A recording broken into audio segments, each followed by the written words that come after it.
Leetcode problem 835, image overlap. So we are given two images, image 1 and image 2. So the image is represented by 0 and 1. We can shift the image like left and right, top and bottom, and we just need to check the overlap. So the overlap is defined how many ones it's the same. So for example, if this image can be shifted, let me use another color. Yeah.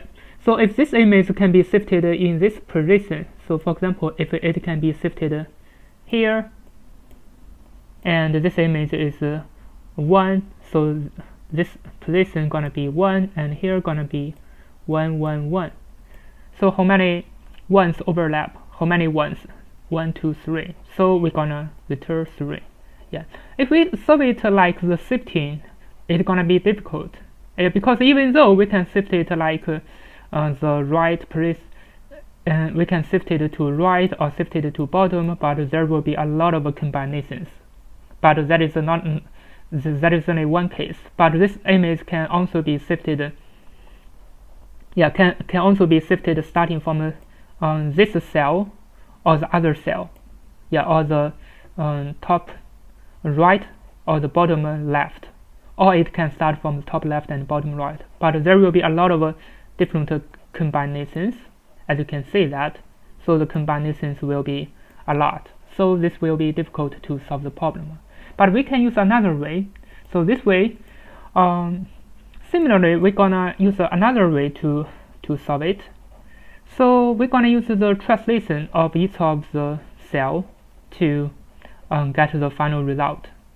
The translation is just the relative position from one cell to another.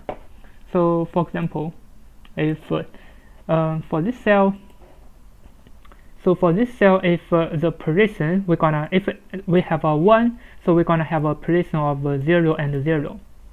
So for this position, it's gonna be 0, 0, and this one, the position will be 1, 1. So what is the translation? 1, 1. So this is gonna be 1, 1. So the translation is just this 1 minus the 0, this 1 minus the 0, so the translation will be 1, 1. So there's one translation for this cell to this cell, yeah. And we can also have another cell, for example, this one and this one. And the translation is still 1, 1. So before there's 1, now it is 2. Now we can also have we can also find another one, maybe this one, and compared with the image 2 in this one. So what is the relative position? So this one minus this one, so the translation is still 1, 1. So it's gonna be updated to 3. So let's just calculate. For example, for this one, the position is 1, 1, and for this one, the position is 2, 2. So 2 minus 1 it is 1, and 2 minus 1 it is 1. So how many translations for 1, 1? How many of this difference for 1, 1? In total there are 3. It means we can find it is here, and this is also coming from here. So we're gonna return the final result. It's gonna be 3 because this is gonna be the maximum. But why it works? Because, for example, if we just check the first position, for example, we're gonna check this position.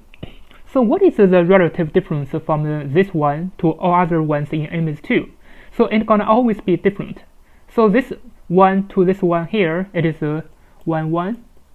And for another one, for this one, the position gonna be so the position gonna be 1, 2.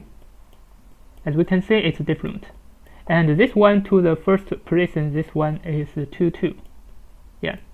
So from this one, we can check for each of the 1 inside image 1. We're gonna check the ones in image 2. So we can build a dictionary. Inside it's gonna be always 1.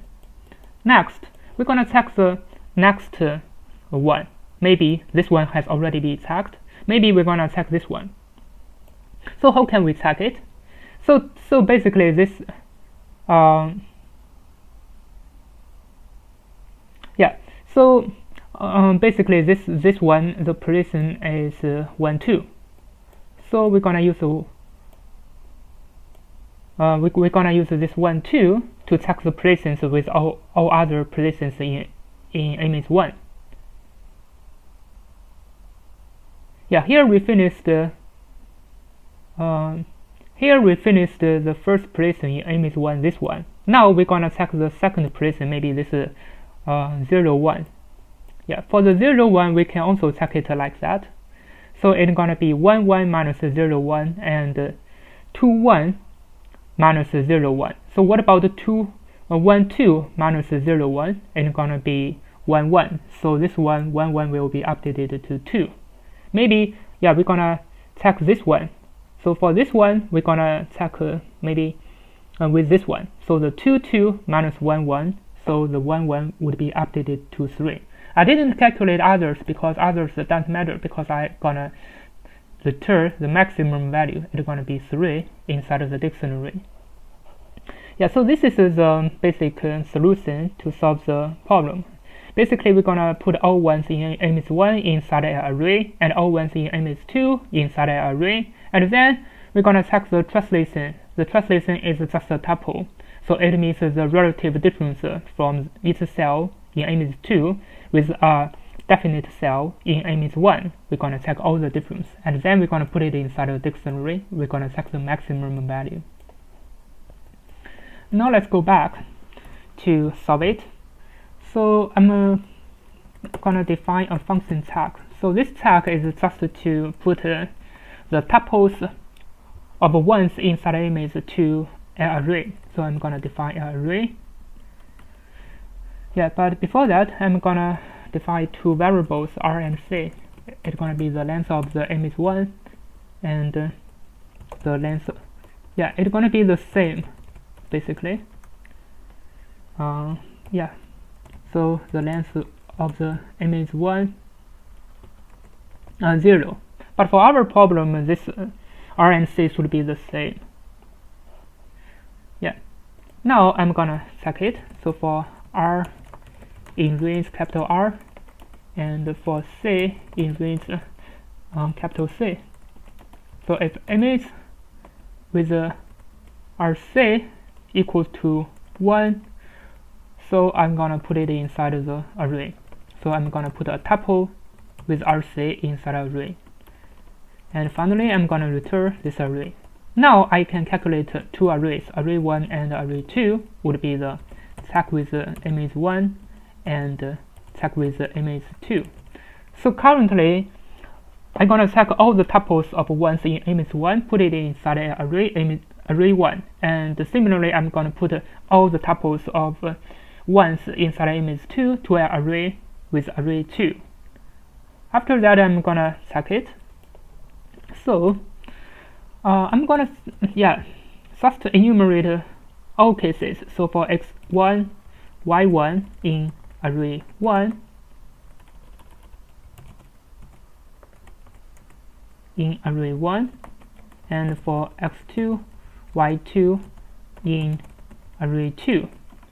Now I'm gonna define a translation. So this translation would be defined like x2 minus x1 and y2 minus y1. I just need to check how many of these translations. So I need to define a dictionary. So I'm gonna define a dictionary. It's gonna be default dict. Inside it's gonna be integer. Now I'm gonna check how many tuples of this kind of translation. So I'm gonna check the translation plus equal to 1. And what is the result? Would be the maximum of the result with the translation. Finally, I'm gonna return the result. But before that, I'm gonna define the result to be 0. Yeah, so this is I think the best way to solve the problems. And the time complexity, we just need to check the length of the array 1, it is n squared. Length of the array 2 is also n squared. So here, n squared times n squared, it is n to the power of 4, and this one is just 01. So from here to here is just 01. So the final time complexity is O n to the power of 4. so n is 30, so it should work. Now let me run it to check if it works. As you can see, it works. Now let me submit it to check if it can pass all the testing cases. As you can see, it passed all the testing cases and it's pretty fast. Thank you for watching. See you next time.